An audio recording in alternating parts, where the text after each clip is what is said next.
Hola a todos, bienvenidos a Nueva Mujer Talks. Gracias por estar con nosotros como cada miércoles. Soy Pilar Presa, su anfitriona. Gracias por seguirnos a través de Publimetro, Nueva Mujer y todas nuestras redes sociales. Hoy me da mucho gusto recibir a Belén Sanz Luque. Ella es representante en México de ONU Mujeres. Belén, gracias por estar aquí. Muy buenos días, Pilar. Es un gusto enorme estar con ustedes. Y platicar pues de esta campaña que justamente termina ya casi estos 16 días de activismo, el Día Naranja, el día de la eliminación de la violencia contra las mujeres, las adolescentes y las niñas. Belén, ¿cuál es el resultado que tienes? ¿Cuál es el saldo que tienes después de toda esta lucha que han venido haciendo en ONU Mujeres? Bueno, como decías, estamos ya cerca de culminar estos 16 días de activismo. Los mismos se lanzaron el día 25 de noviembre, que como sabemos es el Día Internacional para poner fin a la violencia contra las mujeres y las niñas, y finaliza el 10 de diciembre, el Día Internacional de los Derechos Humanos. Este año hemos puesto como foco en esta campaña Únete para poner fin a la violencia un sentido de inmediatez, un sentido de urgencia por dos razones. Por un lado, porque los índices de violencia contra las mujeres no han disminuido, ni en México ni en el mundo. Vemos que hay ciertos índices donde hay una pequeña orientación a disminuir, pero todavía es una realidad que presentan 1 de cada 3 mujeres en el mundo que ha sido víctima de violencia, una violencia que se manifiesta en el ámbito público y en el ámbito privado, en el ámbito laboral, en la calle, en el transporte público, y que además se ha agravado por la pandemia por COVID. Y todos los datos que tenemos de los países que han reportado nos indican que la situación de confinamiento ha agravado la situación de violencia, que ha disminuido el acceso de las mujeres a los servicios de atención y que además el coexistir con con las personas que han ejercido violencia sobre ellas ha agravado su situación. Entonces, ¿cuál es nuestro balance? Hemos visto una gran movilización social en torno a estos 16 días de activismo. Hemos visto una muy buena respuesta en México por parte de los medios de comunicación que se han pintado de naranja, gran parte de ellos, como ustedes y como tú hoy mismo. Hemos visto que los medios de comunicación han hecho una cobertura bastante seria e importante en materia de datos, en materia de situaciones que enfrentan las mujeres víctimas de violencia, pero también en torno a las soluciones, ¿no? ¿Dónde está respondiendo cada país en materia de violencia? También hemos visto que las instituciones públicas han tomado con seriedad este día, tanto a nivel federal, el gobierno, distintas instancias de gobierno, como ustedes habrán visto, han pintado de naranja los edificios, la Ciudad de México, otros edificios emblemáticos en otras ciudades del país, y hemos visto actos de gran relevancia por parte de las instituciones públicas. Y por supuesto la sociedad civil ha tenido una gran movilización, han hecho una demanda enérgica y clara a las autoridades y a la sociedad en su conjunto de poner fin a la violencia, y hemos visto mucha actividad por parte de jóvenes en distintos espacios. Entonces, bueno, en esencia, pues comentarte que estamos contentos con la acogida que ha tenido este día, pero sobre todo nos hace una reflexión sobre la importancia de que no solo estos 16 días de activismo tenemos que poner foco en erradicar la violencia. Invitamos a que todos los 25 de cada mes, a lo largo del año que viene, tengamos un foco en este tema y que podamos generar una conversación donde la sociedad realmente genere un escenario de cero tolerancia hacia la violencia y vayamos transitando hacia esa sociedad que todos queremos, que es una sociedad libre de discriminación y violencia hacia las mujeres. Belén, paradójicamente, ahora que inició este 25 de noviembre, pues hay estas manifestaciones, ¿no? Las mujeres salieron a la calle y pues sí, siempre existe esta dualidad, ¿no? Entre las mujeres que salen o que salimos incluso pacíficamente a hacer visible esta violencia, a pedir ayuda, a buscar soluciones, ¿no? A exigir al gobierno, a las autoridades. Y también existen estos grupos de choque, ¿no? Y siempre se opaca un poco todo este movimiento y a veces nos queda como esta sensación de no ser escuchadas y que solo se escucha la parte de todos estos grupos que hacen por medio de la violencia, que también quieren ser escuchados y que incluso pues ¿por qué no? No sabemos. También había mujeres ahí sin capucha que igual también estaban pues rompiendo algo o aventando algo por este mismo hartazgo que existe y por esta misma sensación de que no sé, o ellas mismas sienten que no se está haciendo nada. ¿Cómo podemos hacer más visible pues que realmente está pasando algo y que no se nos opaque por estas situaciones violentas? Ese es un tema muy importante, Pilar, y lo tenemos que abordar desde una perspectiva seria y responsable. En primer lugar, hay que recordar que si las mujeres salimos a la calle en todos los países del mundo donde se ha generado una conciencia sobre este tema, jóvenes, mujeres adultas mayores, mujeres de todas las diversidades, es porque el problema de la violencia no ha terminado. Y creo que ahí es a donde tenemos que poner nuestro foco. ¿Cuál es la raíz y la causa por la cual hay una gran movilización social en el mundo entero sobre esta problemática? Como te decía, los datos a día de hoy no son alentadores. 1 de cada 3 mujeres ha sufrido alguna forma de violencia. Suceden cerca de 87,000 feminicidios al año en todo el mundo. Todavía hay un gran porcentaje de niñas que son forzadas a contraer matrimonios tempranos. Tenemos que en México cerca de un 30% de los espacios laborales son espacios donde las mujeres han sufrido alguna forma de discriminación. Los datos que tenemos en ciudades del país sobre el espacio público nos indica que un alto porcentaje de mujeres tiene miedo de transitar en la calle. Es decir, partamos del problema, y el problema es que la violencia contra las mujeres sigue estando presente en nuestra sociedad y sobre todo sigue siendo tolerada. Y eso es lo que tenemos que cambiar. Tenemos que garantizar que no toleramos ninguna forma de violencia ni discriminación, incluyendo esos micromachismos que hacen parte de nuestra cotidianidad, esos bromas misóginas, machistas, que en el pasado aceptábamos como si fueran normales y hay que cambiar. Entonces, lo primero es decir, ¿por qué las mujeres salimos a la calle? Porque estamos hartas, porque estamos cansadas de que la sociedad haya normalizado esto y porque además, algo positivo, ya no es un tema privado. Ya no es un tema solo de algunas personas, es un tema de la sociedad. Y hay que valorar el que estemos en la calle es un síntoma de que este es un problema público que atañe a todos y no solo a algunas partes y personas de la sociedad. Cuando vemos expresiones más violentas en las calles en torno a estas movilizaciones sociales, una vez más, creo que no debemos desviar nuestra atención hacia ese síntoma de hartazgo de grupos que pueden expresar de un modo más violento su queja, sino irnos una vez más a las causas estructurales de esta problemática, escuchar las demandas legítimas de las mujeres. Creo que cuando salimos a la calle a observar las marchas en distintas ciudades del país, podemos incluso hacer a la manera periodística un reportaje de cuáles son las demandas de las mujeres.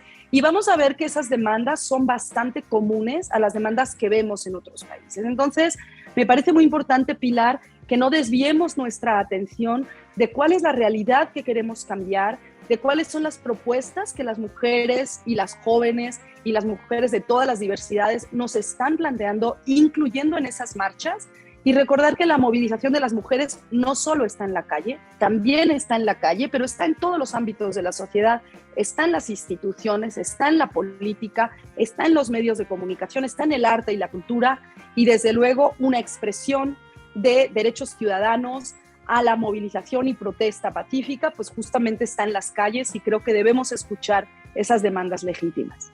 Y justo acabas de tocar un tema bien importante, estos micromachismos que no son micro, ¿no? Como decía por ahí en un libro, y pues sí, a veces tenemos esta sociedad mexicana que desafortunadamente aún los normaliza y aún hasta nos hacen sentir incómodas a veces por externarlos o por comentarlos, ¿no? en reuniones. Y hablando desde esta silla que tenemos tú y yo de este privilegio, ¿no? Sin hablar de todas estas mujeres que están en las comunidades, las que acabas de mencionar, estas niñas que pues son casadas con señores mayores sin pedirles absolutamente ninguna opinión. Y quisiera yo preguntarte esta recomendación como representante de ONU Mujeres, ¿Qué hacemos cuando te enfrentas a este sistema heteropatriarcal en donde todavía te llaman feminazi, ¿no? Cuando ya se ha hablado de que la palabra feminazi también es un micromachismo, ¿no? Bueno, definitivamente, Pilar, yo creo que el inicio del trabajo está justamente en esos espacios, ¿no? Cuando nosotras nos centramos solo en hablar de las formas más extremas de violencia, como es el feminicidio, dejamos de ver la causa estructural de esas formas extremas de violencia, que es esa discriminación cotidiana que vivimos en la sociedad, que reproducimos muchas veces hombres y mujeres, que las asumimos como parte de la cultura, como parte de la sociedad, y que es justo cuando empezamos a hacernos conscientes de esas formas aparentemente más sutiles, pero en el fondo no son sutiles, son bastante claras y dramáticas, es allí cuando empezamos a romper esos ciclos de violencia. Y yo creo, Pilar, que aquí hay varias cuestiones. Una, utilizar la información que tenemos. Cuando alguien nos diga, ay, qué exageradas son las personas que ponen tanto énfasis en esas formas de violencia, retomemos los datos. Mira, los datos en violencia emocional en México nos dicen que 4 de cada 10 mujeres reportan que al menos alguna vez en su última relación las han humillado, las han menospreciado, las han encerrado, destruido cosas de ellas o del hogar, vigilado, amenazado con irse. También tenemos datos de violencia económica que nos indican que 2 de cada 10 mujeres han recibido reclamos por parte de su pareja por la forma en que gastan el dinero o por la forma o porque deciden estudiar o trabajar. Es decir, estos datos nos indican que el problema está presente y está en nuestra cotidianidad. ¿Qué es lo que podemos hacer? En primer lugar, hacer conciencia de ello, reflejar que esto está pasando, que no es ninguna exageración y que es un problema para todos, no solo para las mujeres, es un problema para toda la sociedad, porque menoscaba los derechos humanos, menoscaba la convivencia pacífica y menoscaba la inclusión y la igualdad. En segundo lugar, no tolerarlo. Yo creo que hay muchas veces que somos parte de conversaciones muy incómodas, donde estamos viendo que se está humillando a una persona por el simple hecho de ser mujer, que se están llevando a cabo emitiendo chistes aparentemente graciosos que están menoscabando la dignidad de una persona, y yo creo que tenemos que reaccionar. Tenemos que hacer conciencia, tenemos que generar un diálogo y decir, oye, lo que estás diciendo de hecho es discriminatorio.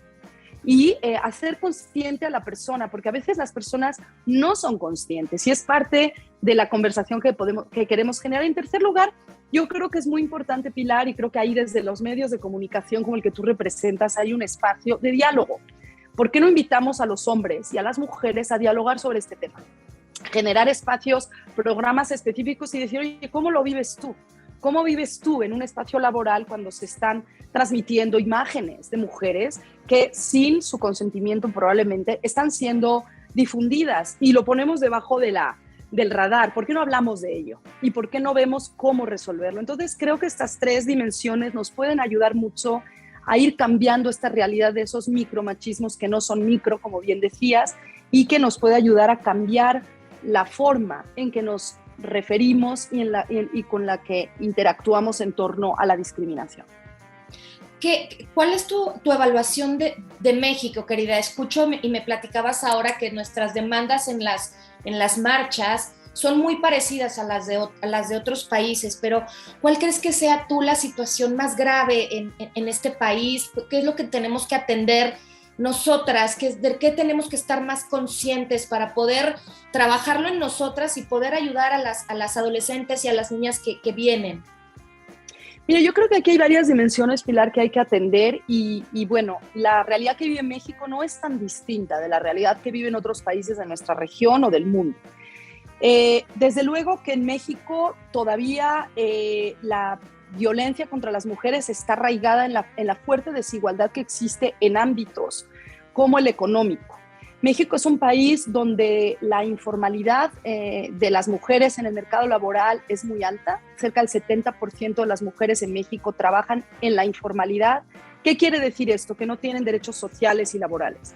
Y cuando son despedidas en un trabajo informal no tienen ninguna medida de protección social a la que acudir de desempleo para garantizar que no quedan en una gran vulnerabilidad. Y esto es importante porque habla de las causas estructurales de la desigualdad. Hay que poner atención en la autonomía económica de las mujeres. Hay que poner atención en el desarrollo del camino productivo de una mujer que salga del ámbito doméstico y tenga las mismas oportunidades que un hombre. Y ese es uno de los temas donde creo que tenemos que poner atención. El gobierno a nivel federal y en los gobiernos estatales están poniendo foco en esto. Dentro de esto también está la brecha salarial, el hecho de que como hay tanta informalidad y como además las mujeres dedican más tiempo que los hombres a las tareas de cuidados no remunerados, esos cuidados en el hogar, que una vez más son parte de nuestra cultura, de nuestra sociedad, que asumimos como normales, eso hace que las mujeres tengan que renunciar en muchas ocasiones a su desarrollo económico y laboral. Entonces, el tema económico es uno donde tenemos que poner mucha atención para cambiar esta dinámica de desigualdad. Otro ámbito que creo que requiere mucha atención es el acceso a la justicia y la lucha contra la impunidad. Las mujeres que sufren violencia en muchas ocasiones son revictimizadas en el ámbito de buscar justicia. Todavía hay muchos testimonios de mujeres que nos dicen que cuando acuden al Ministerio Público se les dice, mejor intenta conciliar antes de proceder con la demanda. Eso tiene que cambiar. Cualquier mujer que es vulnerada, cualquier ciudadano o ciudadana que es vulnerado, tiene que poder acceder a la justicia y al tránsito de la justicia sin ser revictimizado y reconociendo que sus derechos han sido violados. Entonces, el tema de la impunidad, el tema del acceso a la justicia, creemos que es una medida para romper con la impunidad muy importante. Y desde luego, bueno, pues todo lo relacionado con las distintas discriminaciones que viven las mujeres, porque hay que recordar que no todas las mujeres vivimos la discriminación de la misma manera. Si eres una mujer indígena, vives en el ámbito rural, no tienes autonomía económica y estás en un sistema en el que no tienes acceso a información o a mecanismos de acceso a la justicia, pues desde luego no vives la misma realidad que una mujer urbana que está en un escenario de mayor acceso a oportunidades. Entonces tenemos que entender las discriminaciones que viven distintas mujeres, las mujeres indígenas, las mujeres migrantes o refugiadas, las mujeres adultas mayores, las mujeres con discapacidad, y a partir de allí entender cuál es la realidad específica que viven y poner medidas específicas, lo que le llamamos desde Naciones Unidas o desde la política pública, medidas afirmativas que ayuden a atender las dificultades o desafíos que tienen esos grupos de mujeres específicos. Entonces, bueno, en esencia estos son algunos de los temas donde vemos que México tiene que seguir esforzándose desde las políticas públicas hasta el trabajo que hacemos a nivel comunitario y como sociedad. Hay que decir que México es un país emblemático en algunos temas donde ha avanzado poderosamente y a veces no lo decimos, Pilar, y lo tengo que decir. México es el cuarto país en el mundo en representación política de las mujeres. México es un país que tiene paridad en su poder legislativo. Tiene una reforma constitucional para paridad en todos los órdenes de gobierno y ramas del Estado. Y México ha desarrollado lo que se le llama en otros países la fórmula mexicana de la paridad democrática. Esto es muy importante porque México ha conseguido que haya igual cantidad de mujeres que hombres en la toma de decisiones políticas. Esto es muy importante y México pues tiene mucho que compartir con otros países de nuestra región y del mundo en estos avances. Entonces hay claroscuros, como siempre en todos los temas. Los ámbitos de mejora son bastante claros y desde luego la ruta a seguir ha sido bastante bien diagnosticada por organismos internacionales y por las propias instituciones mexicanas, y creo que ahora es el momento de actuar, de implementar todas estas medidas y de garantizar que hacemos un cambio, como tú decías, para las niñas y las jóvenes del futuro de esta sociedad. Claro, Belén, y bueno, pues me quedo, lamentablemente el tiempo en este espacio es súper corto, pero me quedo con esta parte de no minimizar la lucha y no minimizar lo que está sucediendo, porque como bien dices, ahí detrás de ti está ya, ¿no? Es de verdad, como dices, es urgente. Entonces, no minimizarlo por las otras violencias, sino más bien poner atención a lo que están diciendo las mujeres y a lo que están diciendo organismos como ONU Mujeres, que están evidenciando todos los días lo que sucede en las pequeñas comunidades y también en las ciudades en este país y en el mundo.